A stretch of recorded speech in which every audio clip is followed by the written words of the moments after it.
Hello, this is B. Flummy.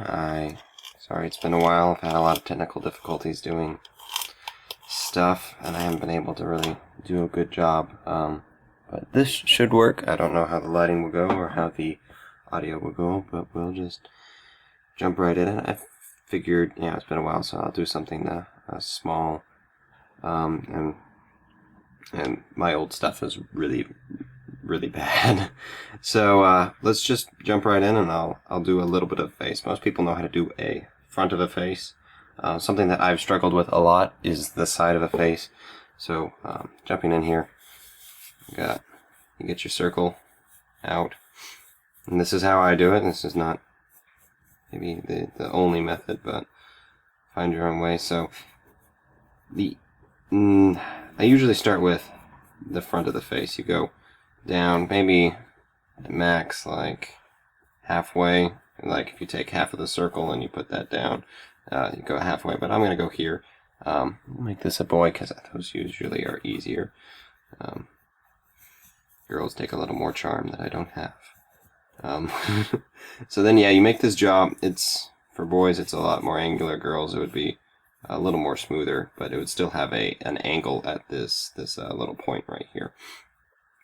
Then you want to find the halfway and make your eye line. And usually what I do is I add, because the side of your head, so the front of your head is so wide, and the side of your head is a little wider than your front side. So your front would look, like if we're just pretending the square is your front, the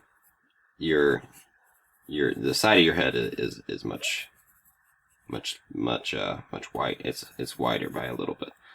So to show that is you take this circle and you elongate it. And I usually do this after the jaw just so I can use guesswork to figure out just about where it should be. So then I'll draw this little frow. What did I say? Frow. Eyebrow, like furrow line, and then just round out the top of the skull there. Then we'll come down and make that a little less sharp. Come down from the nose. There's many types of noses. I mean, you have like that one or this one or whatever. I'll just do something simple. That's looks kind of villainish, but it might need to be a little bit bigger. And one thing is you want to trust your instincts a lot, and I just broke the tip of my pencil, so I will. But yeah, you want to trust your instincts a lot so that you don't.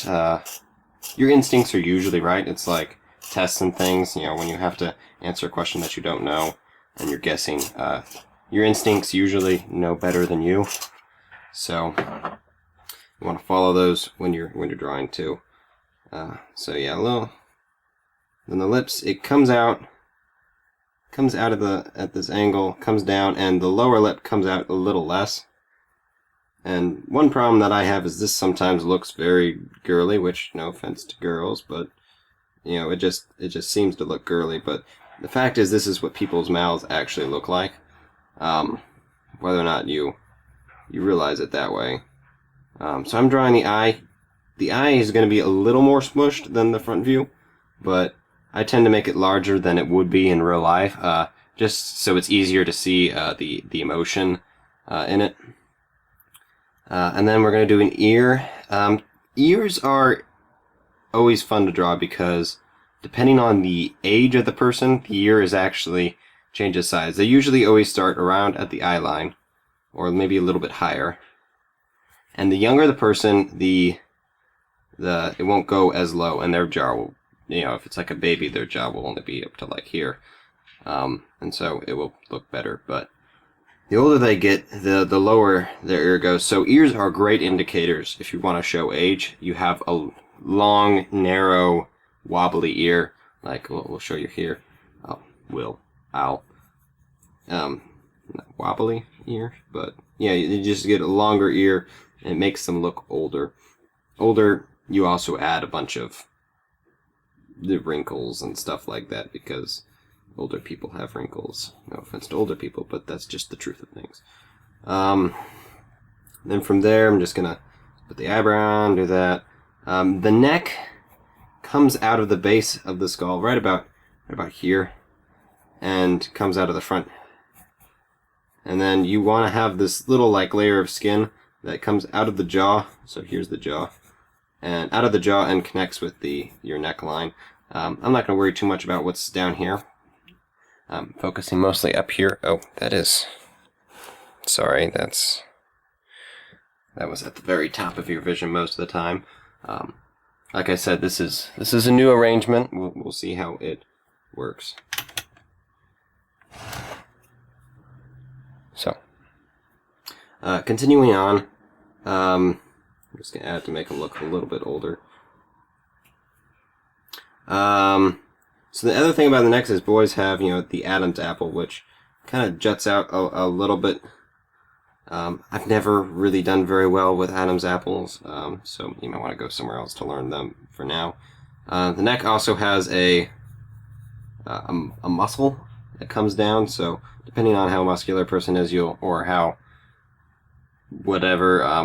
lean they are, you'll see that muscle show up. And then for hair, hair would start about up here, come down, and then it comes around here, and then depending on how their hair is, it can change. We'll do, because this is supposed to be an older dude, we'll have his hair coming down instead of up.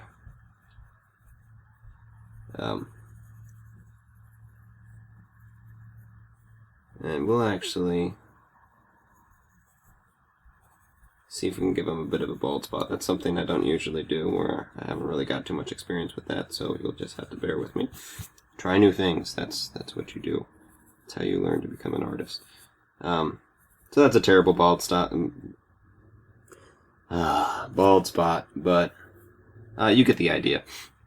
So this is more of I'd say a middle-aged guy that just balded early. So that, like I said, quick video. If you call 7 minutes quick. I'm sorry if you couldn't see that the entire time. Like I said, I'm getting used to this. But yepses.